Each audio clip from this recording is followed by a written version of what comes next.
Hello, everyone, and welcome to the Spirit of EQ podcast. Life is a journey. Spirit of EQ helps shape and guide the road ahead for individuals, leaders, teams, and organizations striving to realize their full potential through emotional intelligence. Spirit of EQ is a coaching and consulting company that assists individuals and businesses to reach their full potential by developing emotional intelligence. In business, managers and leaders recognize the value of training to develop leadership skills. What they may not realize is that those skills are far more effective when they pay attention to not only performance, but also to people. Emotional intelligence is a crucial skill because people drive performance and emotions drive people. My name is Eric Pennington, and joining me today, as always, is Jeff East with the Spirit of EQ. Hi, Jeff. How are you? Hi, Eric. I'm doing fine, and hello to all our listeners. Today we have a very special episode and some special guests. We're going to be talking about spiritual emotional intelligence. And joining us today is Jim and Lynette Vaive of 6 Seconds. Hello, Jim and Lynette. Welcome. Hi, Eric. Hi, Jeff. Hello. Hi, Jeff. Hi, Eric. We are so excited that you both are here today. And some of our listeners, probably you might remember some earlier episodes or an episode we did. It's probably almost 2 years ago, Jeff. Something like that, yeah. We had Lynette on to talk about spiritual emotional intelligence. And as many things in life, there's been a lot of progression in that area. That was pre-COVID, so that's going to have some definite flavor to our discussion. But we're so honored to have her back as well as having Jim here for the first time. So I'm excited. I can tell. Jim, it's easy for me to tell that with you. So let's jump right in. Spiritual emotional intelligence. Most of our audience, as well as those outside of our world, would say, oh, I know what emotional intelligence is. You know, I went to the seminar. But to hear spiritual emotional intelligence, can you tell the audience what is spiritual emotional intelligence? I would say that spiritual emotional intelligence is a blending of a couple of different things. And it's been said by many wisdom teachers throughout the ages that emotional intelligence without spiritual intelligence is two-dimensional at best. And spiritual intelligence, when added to emotional intelligence, gives our life's color and texture. Because if you have one of those without the other, it's more black and white and two-dimensional. So technically, Eric and Jeff, the definition that we're using is that spiritual emotional intelligence is the capacity to utilize both spiritual and emotional insight to create a full and meaningful life. So, Jim gave you his interpretation of that. And I think that's also important because for each individual, how we blend the spiritual and the emotional together has some unique qualities for each person. I like how you said unique because in our culture, at least I think, so much of the idea of spiritual is thinking of a building and everybody marching in lockstep with this is how it is, this is what you must do. And you're not talking about that, right? No, really not. And it doesn't really matter what the religious or the faith structure may be of each person. And we've had an opportunity to talk to folks from all over the world about some of these things, which has really added to our own insight spiritually and emotionally. How we look at things differently based on how we grew up, what values and faith structure we may or may not hold dear. And if we don't have one, why not? And what's led to that at this point? Right. So the thought around, Jim, you said the two-dimensional that at best, right? So that means that if we don't have the spiritual side of it, that we're lacking, or that not personally we're lacking, but that we're missing what it could be. I think lacking is, and I know that you were looking for the right word, Eric. Thank you. But lacking may not be the right word, and here's why. People don't necessarily always understand the journey they're on. Right. They come into the journey sometimes through the back door. Mm-hmm. And they may be experiencing a robust understanding of spiritual emotional intelligence. They just haven't learned how to identify it yet. Ah, wow. Well said. So that is a lot in line with the discussions Eric and I have had for our listeners about emotional intelligence. It's there, but they just haven't recognized it. Right. How often do we say to someone, "Hi, Jeff, how's your spirit doing today?" Oh my gosh, right? Never. Then we would call an exorcist or something. Right. Some would. Others might have a ready answer. But that's a really good place to go to, because we were watching a video, Jim and I, with Daniel Goleman and Oprah Winfrey. And when I had selected that video, Jim, I didn't know that she was going to go the direction it was. But if you remember, she kept moving it toward spiritual and this self-awareness, who we are at our core type thing. I think sometimes the idea of spiritual, again, gets associated with religion. And it's really not so much about that, right? No, it's really not about religion. And they're not necessarily synonymous. Religion is what we've turned spirituality into. And so there's a instrument out there that some people take exception to and other people believe in. It's called the Herman Brain Dominance Instrument. Mm-hmm. And they have a supposition through scientific study. And it says that there are the two different hemispheres of the brain. One side is mental and physical. Mm-hmm. And the other side is spiritual and emotional. So what do you think that means if those two things are on the same side? And we try to separate it. We can't. Those go together like a hand and a glove. Yeah. So why do we, and this is a heavy question that we probably won't be able to answer today or maybe ever, but when did that start where we tried to separate them? Is it when we became more religious, or is there something else that you would think that might have caused some of that, the separation? I think a lot of it was during what we now know as the Enlightenment, when we began to celebrate just the cognitive intelligence by itself and sort of left the emotional and the spiritual stuff lagging behind. And that's sort of interesting, Lynette, because when my father died, he wrote me a letter, and he said something very profound, and it sounds so simple now, but it's probably one of the most profound things I ever heard. He said, "Jim, those things that are unknown for a reason. It's because they're unknown." Sounds real simple, right? Yeah. There's things that we'll never be able to answer. There's things that we're not meant to answer. That's interesting, Jim. As I go into my memory banks, I was watching Bill Maher. I don't know if you're familiar with the comedian. I guess he'd be a talk show host. Yeah. He's a very interesting dude, atheist.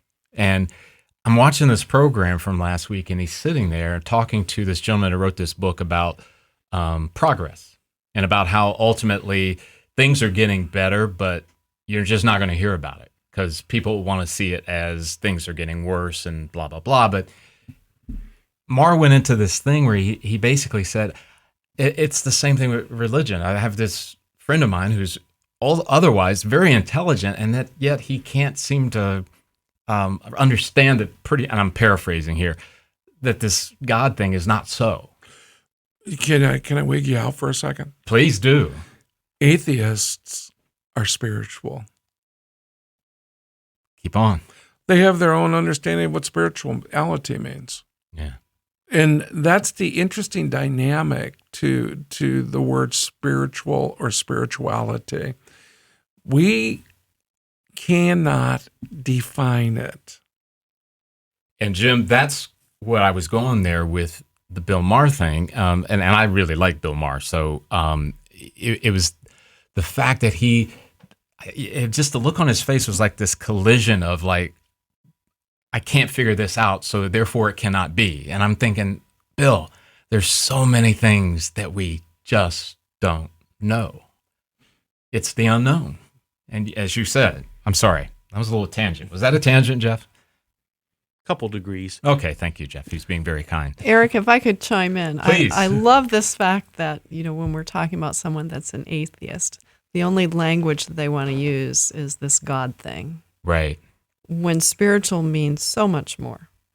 And when we're talking about that word, just that word, we're talking about relating to or affecting the human spirit or soul, as opposed to the material or physical things. So even someone that is very vocal about being an atheist usually can admit they have something else besides their emotions and physical body Right. and their mental capability. That's what we're talking about when we talk about spiritual. No other connotation of specifically a God thing or not. Yeah. Wow. That's Okay, great. I'd like to ask a question from the other side. When you have somebody that does have a well-developed traditional spirituality through their faith practice, have you ever run into problems where this is getting them outside their comfort zone, or it doesn't fit what they've been taught? Usually we try to help them frame it in the way that's helpful for them. There's a lot of room here. And the universe is vast. There's plenty of room for how anyone's background comes into a conversation about their spiritual being. Jim, do you want to add? Well, I was thinking about Richard Rohr when you were talking about that. Richard Rohr wrote a book, and I guess I'm giving Richard Rohr a plug, but Richard Rohr wrote a book called Falling Upward. And this has to do with what he terms the second half of life. Now, here's what's interesting about that. The second half of life doesn't have to start at 50. The second half of life talks about when you wake up, when you have an understanding that there's something going on that's bigger than you. Because in the first half of life, all of us, without exception, except for those incredibly rare individuals, are spending our time building our container, whatever that means. Is it our job? Is it our education? Is it our family? Whatever. Just fill in the blank. And we get to the point where we realize, as an example, I used to own a company, and I strove to be the biggest and the bestest, yes, I know it's not a word, in the world company. And I climbed up this ladder, and I understood that the ladder was leaning against nothing when I got up to the top. And that started me questioning, what's really going on here? Second half of life asks us to start dismantling our container and our suppositions and our assumptions, and start looking at it from a different perspective, like looking at it with curiosity, looking at it with awe, looking at it with wonder, stopping and breathing and walking through the field, smiling.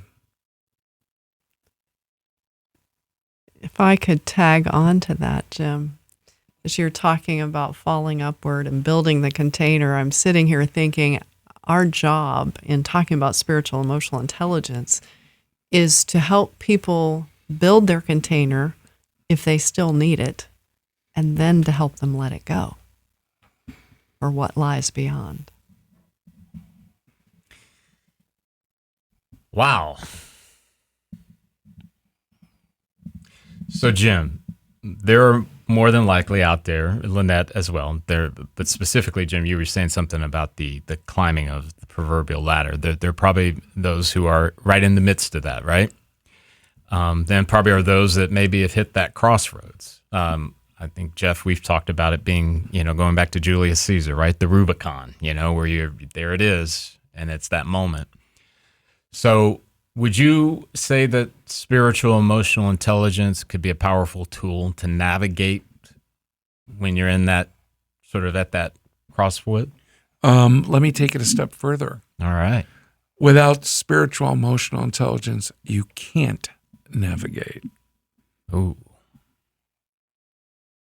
So if we unwrap the can't to, okay, someone who's trying to do it without it, does that mean that there's this, I don't want to call it a cataclysmic fail, but certainly there's a lot of mistakes made in that window without it, right? Yeah. So there's a group of us that are studying the Enneagram, and I won't get into the details of the Enneagram because we love to hear. I can't even talk. We love to hear the Enneagram. We at the Spirit of EQ podcast, Jim, really love the Enneagram. Okay, so the Enneagram, I'm an 8 on the Enneagram. Mm-hmm. Okay, and that's a driver, a challenger, whatever. And when I'm unhealthy, I go to more cognitive. When I'm unhealthy, I go to more cognitive. So it's okay to be cognitive. It's okay to be smart. It's okay to get degrees. It's okay to do all of that. But if we are stuck in just the cognitive, we're going to be unhealthy. If we are stuck in just the spiritual emotional, we're going to be unhealthy. Mm-hmm. We have to learn how to balance. Yeah. Deconstructing the container helps us to learn how to balance. And Eric, I'm a 2 on the Enneagram. So when I'm unhealthy, I am helping you so much that you're never going to learn to grow or stand on your own feet. And in this spiritual emotional intelligence conversation, if I'm showing that unhealthy side so that you don't get to stretch and grow, you may always need the container that supports you. Wow, that's great. Got a kind of a general question for both of you. Jim, you mentioned in the book Falling Upward, which I also love that book too, where you really can't make that falling upward journey without spiritual emotional intelligence. So what you're saying is people can come to it without realizing it or without using a tool, but the reason you've developed the SEQ, this assessment, is to make it so it's easier for people.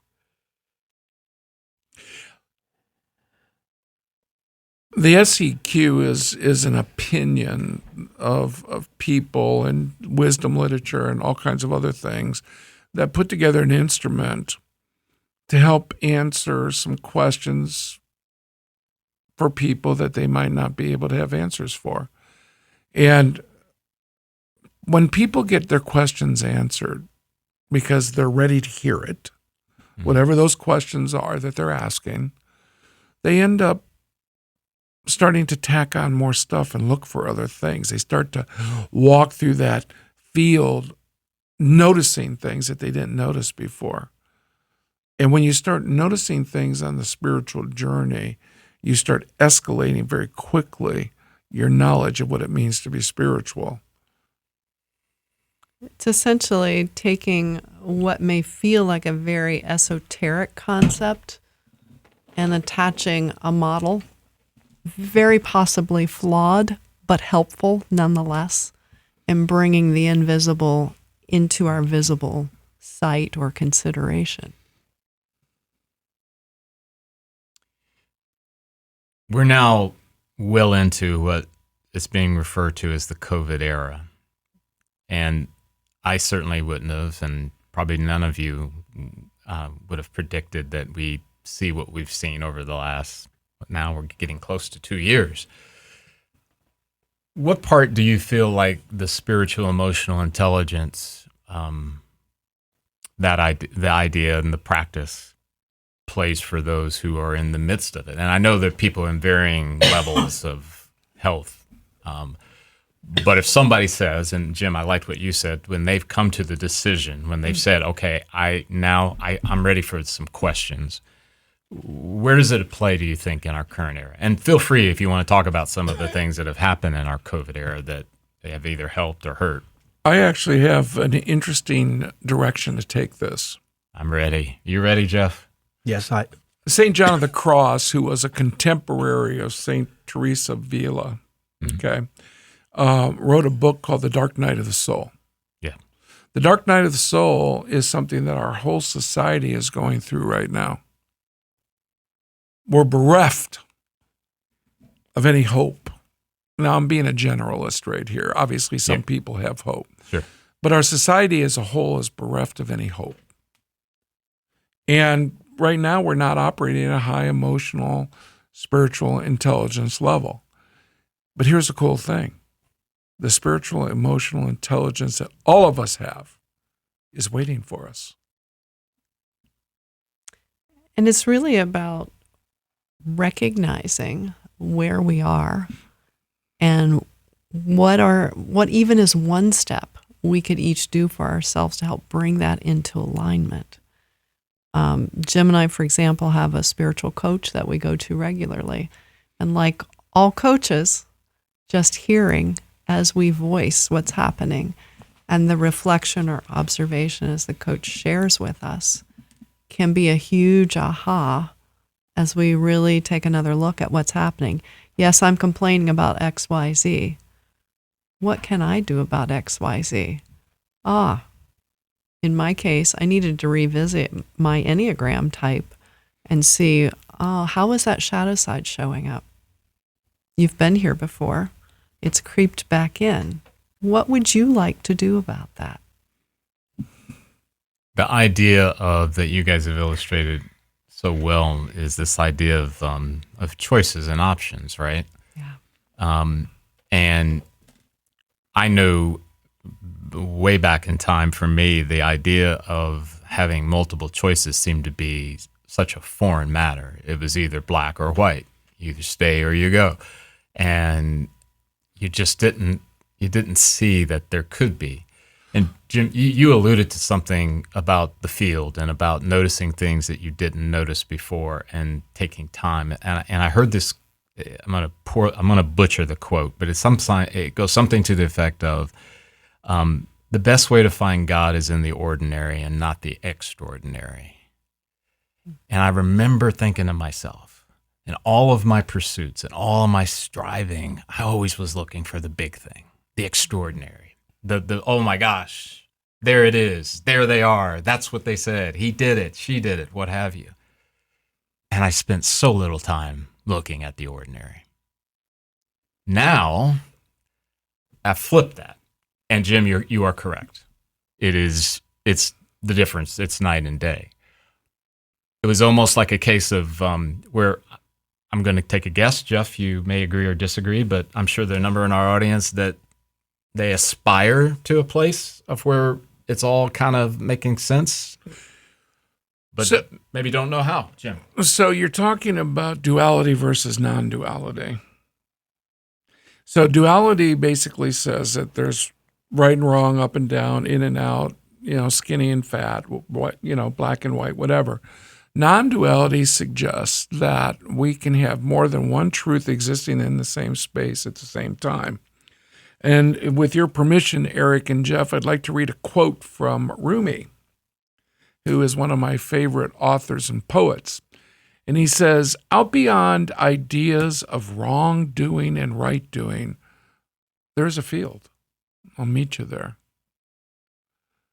When the soul lies down in the grass, the world is too full to talk about.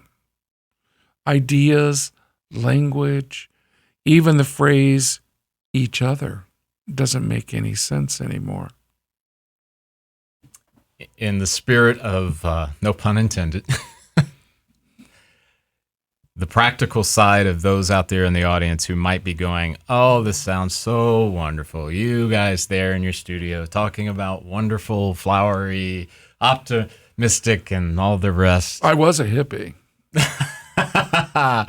Well, so what do you guys say? And I know directly because I've known you guys for a bit of time. You encounter people who are, I don't want to say they're skeptics. They're kind of like, okay, so I don't get this. What do I mean, I run this. I'm in charge of that. What do you say to those folks? I'm thinking of Dr. Phil. How's that working for you? Because often, while the facade looks great, what's underneath is not going to keep supporting the human spirit of that individual. And back to even your comment just a moment ago, something as simple as the ordinary. We've had the pleasure of watching a morning glory begin to bloom. One, and then it went away, and then another, and then it went away. No blooms yesterday. Today there were two. I can't even describe the uplift to my spirit as I watched that and watched the bumblebees on the butterfly bush go through their intricate dance and just connecting with those very simple, ordinary things, even in the midst of all this post-COVID stuff that's going on right now. And to add to that from a different perspective, the human being is made up of habits. Most of our life we do out of habit. And we do that because our brain is not wired to be able to think about each individual thing that we have to do every single day that's repetitive. We can't do it.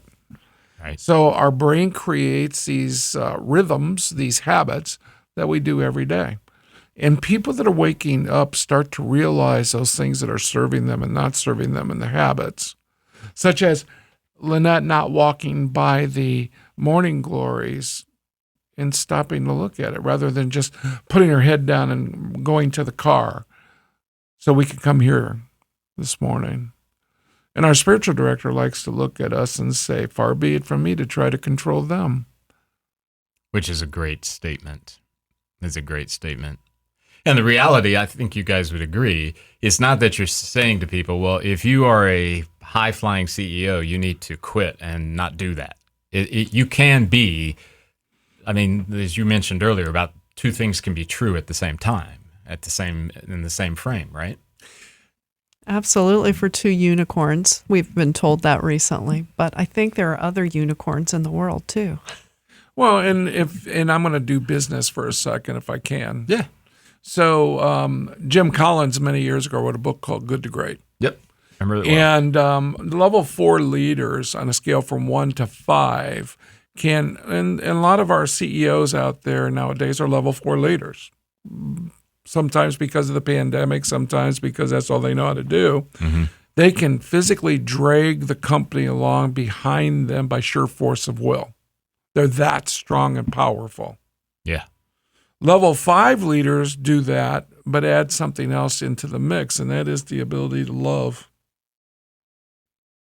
And love in a way that's not inappropriate, love in a way that helps build up other people. And those leaders walk into the room behind the other people. They don't walk in at the front. Do you think that there would be, and I don't think Jim Collins went there, but it'd be interesting to see those level 5 leaders and their spiritual, how that plays a part. Wouldn't you agree? They all claimed to have some type of spiritual understanding in the research that he did. Gotcha. Yeah.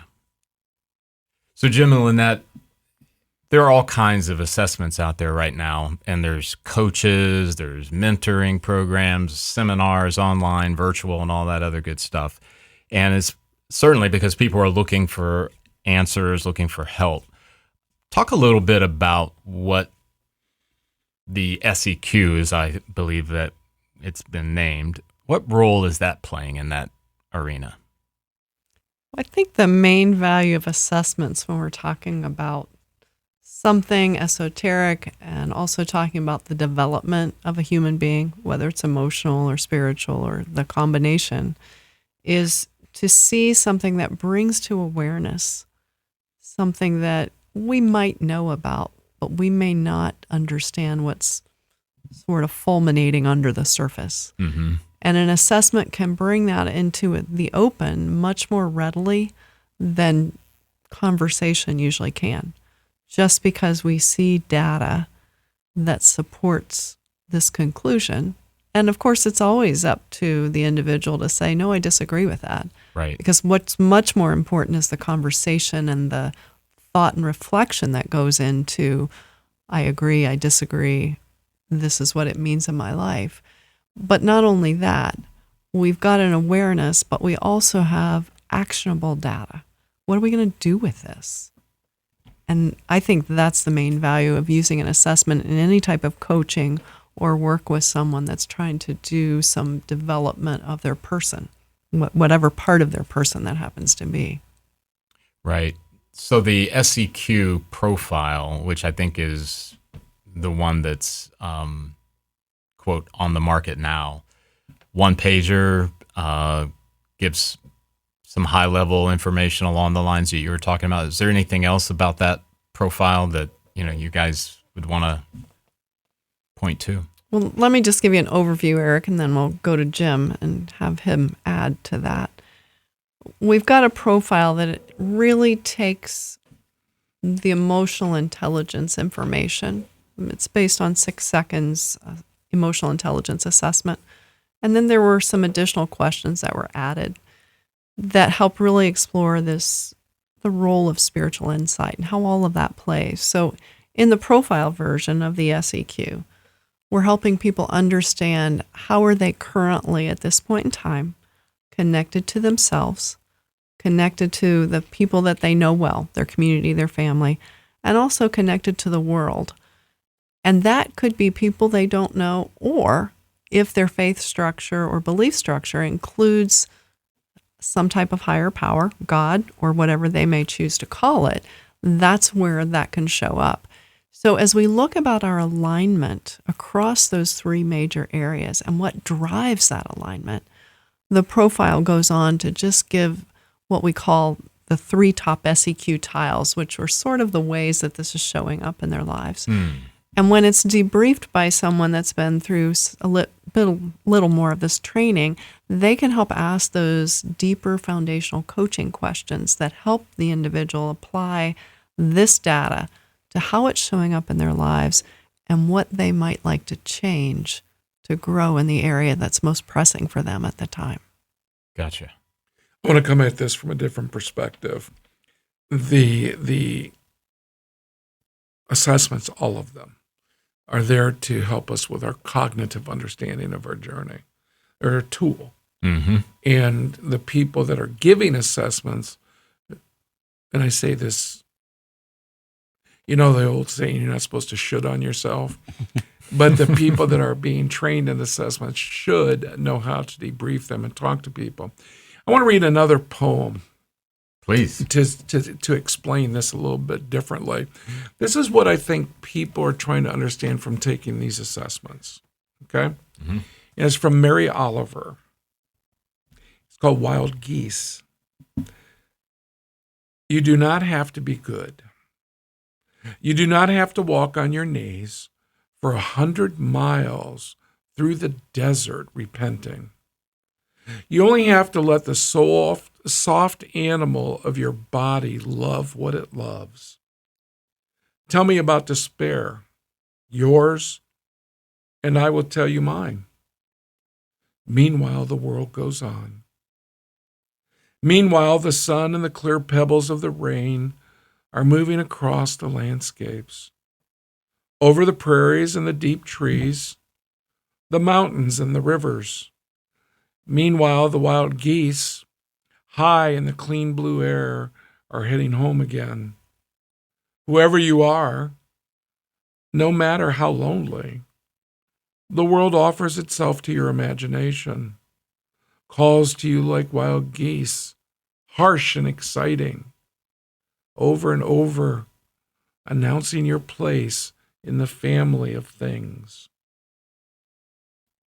Great perspective. Great poem. Mm-hmm. So when you take the assessment or the profile that you have now, that is a snapshot, correct? Make sure I'm understanding it right. It's what you said about yourself in that moment. That's right, Jeff. And no matter what level of report we're going to pull from the assessment, it's really a snapshot in time. So what's happening with the individual as they're answering the questions, sometimes even the physical location can show up in these things. So we understand that, if somebody does it and they start doing coaching or working on themselves, you could expect to see some changes if they take it again. What are some of the outside influences that could affect that snapshot for the day? anything that they are working on personally in terms of growth. So they could be doing EQ training, they could be doing a spiritual study, they could be coaching with someone. Any of those things that are bringing their attention more completely, more often to the things that we're looking at, that spiritual insight, that connection, the self-awareness of what's happening to themselves. And then something like COVID. It's really interesting because this doesn't always just go, I'm going to get stronger here. Sometimes we slide backwards a little bit because that's where we are in that moment. Our spirits may not be doing super well right now. Or if we took the same assessment 2 years ago, it might have even shown a little stronger. What have we been doing in the meantime to nurture our spirits, to maintain or even grow? And is it still enough to offset some of the other experiences that we've had? Have we been able to connect with people? Was virtual connection enough to keep that fire alive for us? A lot of that depends on who we are. You know, an extrovert is going to need a lot more real-time connection with people than someone that's more highly introverted. What does each individual need? But all of those things can be a factor. And I think when Eric and I are using these assessments with the people we do this with, a lot of it depends on how honest the person is when they're answering the questions. Yes, and the assessment's pretty well validated, so people can't game the system easily. It's got some checks and balances in the 6 seconds assessment that underlies this. Okay. So I think this is the last question along these lines. I take the assessment today, and then I take it a month from now, and the results aren't what I want. Is curiosity the best way to look at that?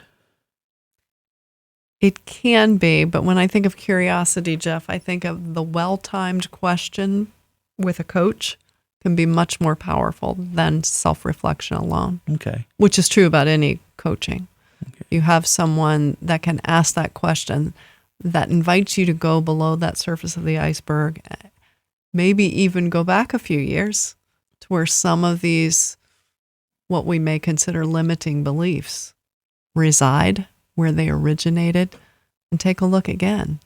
Is that appropriate for me now?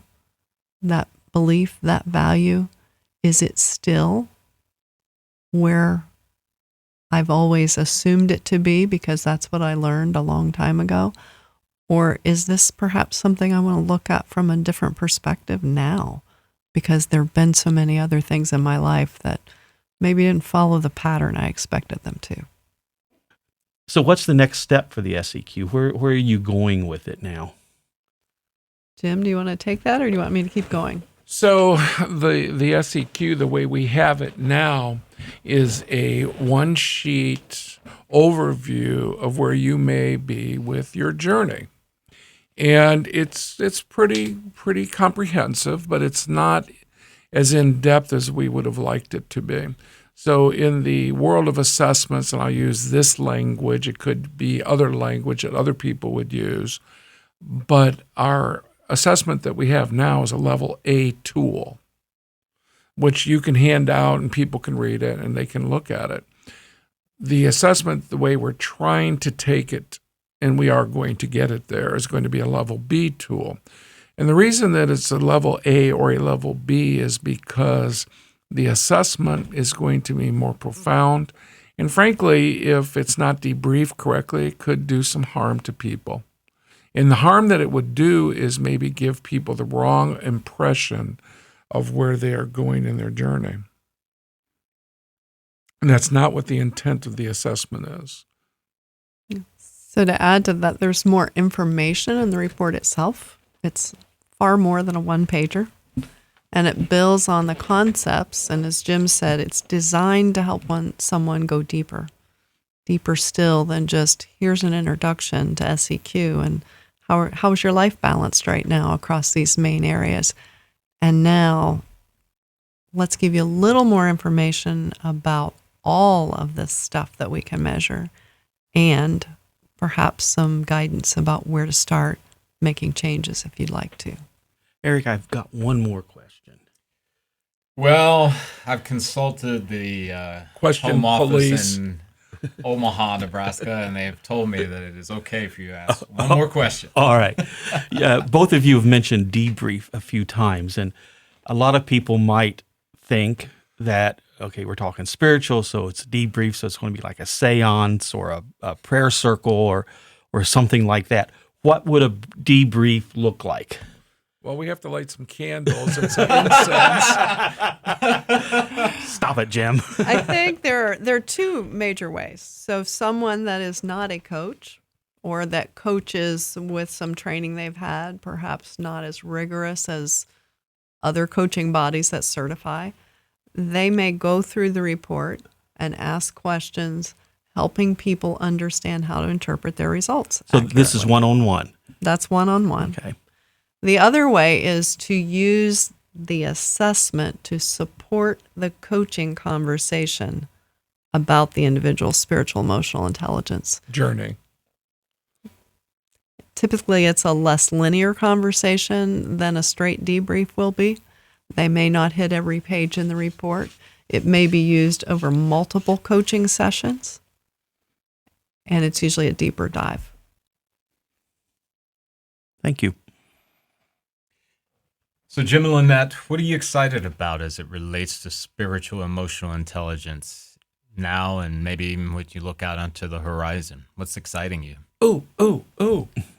Jim, Is that a gong? for you. I think we are in an amazing place right now.